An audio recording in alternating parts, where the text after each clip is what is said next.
Hi guys, TinaGale here, and I'm so excited to be back with another project for PaperHouse Productions.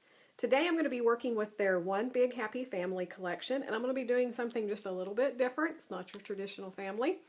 So stay tuned for the project, but first I wanted to show you the collection and some of the embellishments so that you could see them up close and all of the great little detail. So the collection comes with 12 double-sided papers and a cardstock sticker sheet. So I'll show you that, and then there's also some extra pieces that you can get. So one of the extra pieces is this acetate that coordinates with it. So it's gold birds on these wires. So just super cute. Love that. Can't wait to use it. Let me go ahead and go through some of the embellishments first. These are the Sticky Picks cardstock stickers. So you're going to get a lot. Let me see, 194 stickers in this deal. So there's everything to coordinate along with these, lots of little word phrases, things that you could use for titles, as well as some little icons. So the birds and the flowers and the feathers run throughout this, as well as more of the gold accents. So there's stars and hearts, keys, flowers, butterflies, and the birdhouses. So as you can tell, it's got a beautiful color scheme to it, and I love the pops of gold throughout all of it and the phrases. So this is great for documenting your family, all the way from just, you know, mom, dad, brother, and sister, and there's also things in here for cousins and aunts, and great little alphabet at the back of that. So chock full of great things that you can use. This one is a mixed card pack, so there's 18 pieces.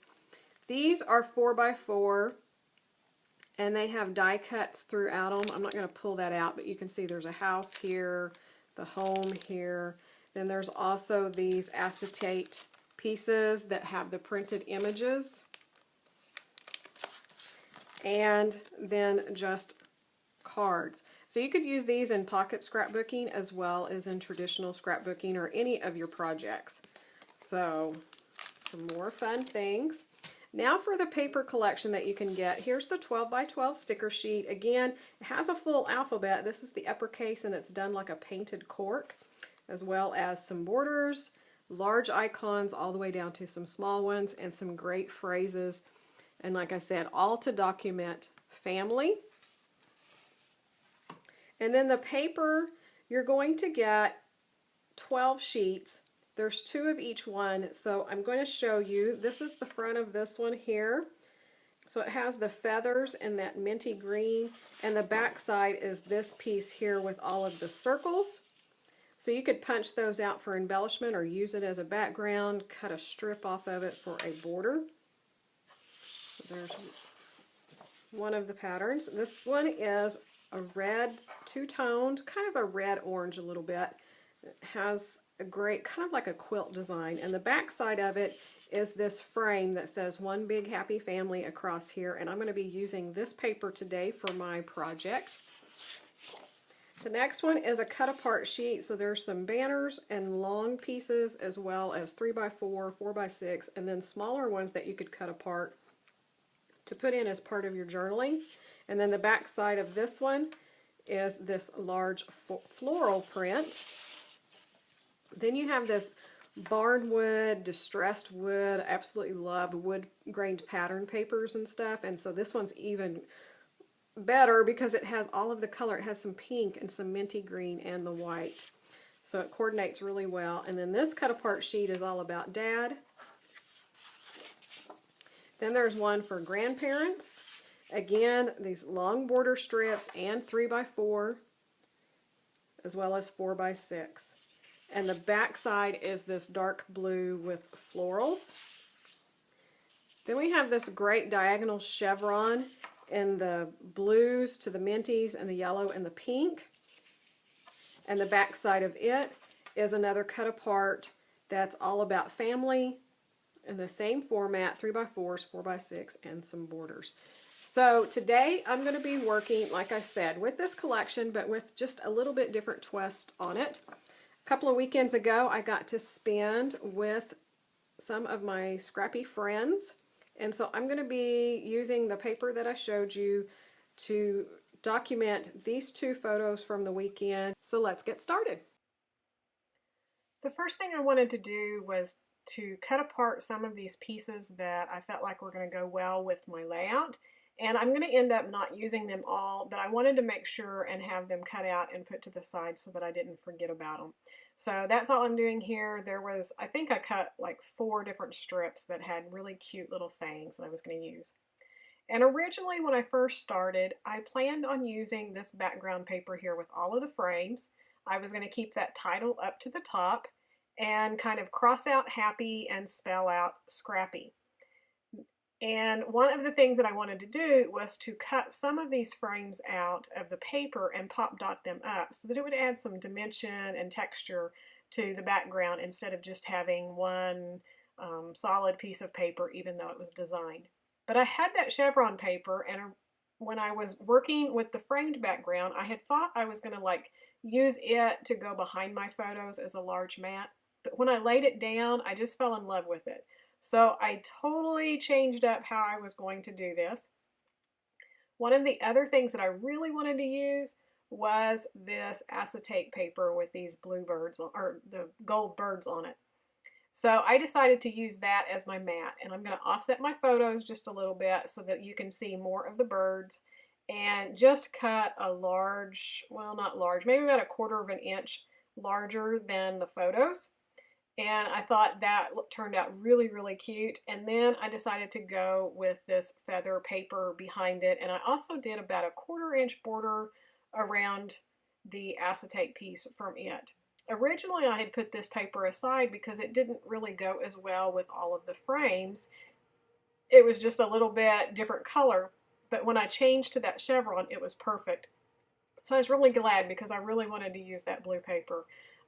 So even though what I had in my head when I sat down to start is not what I ended up doing, I absolutely love how it all turned out. And there was so much meaning behind kind of the things that I chose to do. And I think it turned out really cute. Now, I'm going to end up messing around quite a bit with the embellishments later on, but I did leave most of it in. So the first thing I'm doing is I'm taking all of the frames that I cut apart and I'm just moving them around on the paper, kind of like they were on the original patterned paper. And the only thing that I'm really looking at is I want to keep the same color frame on the stripes of the same color of stripes that they're resting on. So I put the kind of reddish orange across the pink stripes and kept the dark blue frames on top of the blue stripes, and then there was a little bit of that minty green to go over that color, and then some of the yellow ones. So really that's the only thing I'm looking at when I'm putting the frames around, other than making sure that I don't have 2 of the same frames side by side.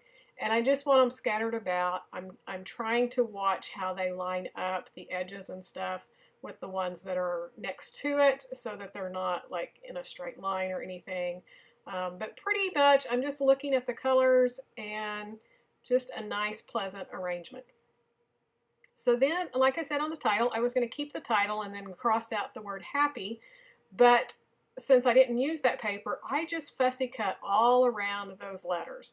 So this particular layout has a lot of hand cutting, and it really didn't take too long, but I just think it turned out really, really well. So I've got all of my frames adhered down. I spared you that. And I went ahead and put my title down. So I have the Scrappy. That was some of the large gold alphabet that's in this sticker pack here that I'm working from. And then the One Big and Family is from the paper that I fussy cut. So I'll run that through my Xyron here at the very end to put the rest of the title on there, but that's pretty much how it's going to stay. Then you can see at the top left and the bottom right, I did go ahead and use those 2 strips that I'd cut apart, the Birds of a Feather and Little Memories Last a Lifetime. I really wanted to stick those in, and so since I had that about Birds of a Feather and I have the birds on the acetate paper, I thought it would be cute to use these bird stickers. And I like them, and even looking at it now, I think it would be completely fine. I think it's cute, but I end up moving those and doing something different at the end. So those 2 bluebirds are going to go away, And I will keep one bird on the layout, but not two. So yeah, there's one. He's already disappeared. And then I'm just looking for stickers small to put inside the frames. And my thinking in the beginning was I was just going to put a few to kind of create a little bit of a triangle. But once I got started, it just kind of made me think about all of the art that we were doing that weekend. And there was different types of scrapbooking going on. Some of them were making little mini albums from scratch. There was Bible journaling, 12 by 12 layouts. There was just a little bit of everything. So in my thinking, I was trying to just create art within each one of these frames just to kind of represent the story and the thought behind the weekend of everybody being crafty. And so here's the other bird that I ended up pulling out, and it's really the light minty blue green with the pink flowers. And I'll tell you why I decided to change that out. I put these pink flowers up at the top, and then I had the darker kind of reddish orange butterfly and little sticker down on the bottom left on top of the pink. And I really needed to pull that pink on around because it was getting really, like bright red down here. It almost looked a little bit out of place. And there was so much blue going on. And like I said earlier, I think it would have been okay either way with the bluebird or the blue-green, but I really liked having those little pink roses up there on that particular bird. So that's why I went ahead and changed that out. I had this birdhouse here and it gets moved all over the page. I really liked it. I wanted to use it, but I just wasn't quite sure where it looked best. But it ends up going on that frame pretty much about right there. Go center just a little bit more. I liked it because it had the light blue and the dark blue on top of that dark blue stripe. So even though it just kind of looks like I'm scattering things around, there is a little bit of method to my madness. And then up here I did have the little flower clusters, and I wanted to kind of pull in these feathers. I think they're so cute. And I decided to just layer them up with some of the other pieces. So I tucked a pink feather behind the blue flower that's on the top right there. And then I'm going to add some more in as well. I think I get a blue one maybe up at the top. Yeah, there's a blue one up at the top with that little butterfly, because then I had the blue and the yellow green and everything all tied in together. So here is the title. I went ahead and just ran it through my Xyron, and I don't make you watch all of that, but I just put it across and just went up around that one frame just to add a little bit more. And then I was pretty much finished, and I decided I'm going to put where we were at and the date, and I ended up messing up the year. Can you see? I'm getting ready to write 19. I have been scrapbooking old photos for so long. I'm stuck on that. So kind of messed it up, and I thought maybe I needed to put something else in there. So I'll probably get a sticker or do something. I don't know. And then the last thing I did was take my pen and just kind of go around some of these frames and these stickers, and they really, really made them pop and just really finish off this layout. So that is pretty much it. I hope you enjoyed this. Be sure to stop over at the PaperHouse blog, and there'll be a full write-up, full photos, links to this video, links to the product, and you can get that from PaperHouse. And then you can also check me out on my blog. Thanks for watching. Bye-bye.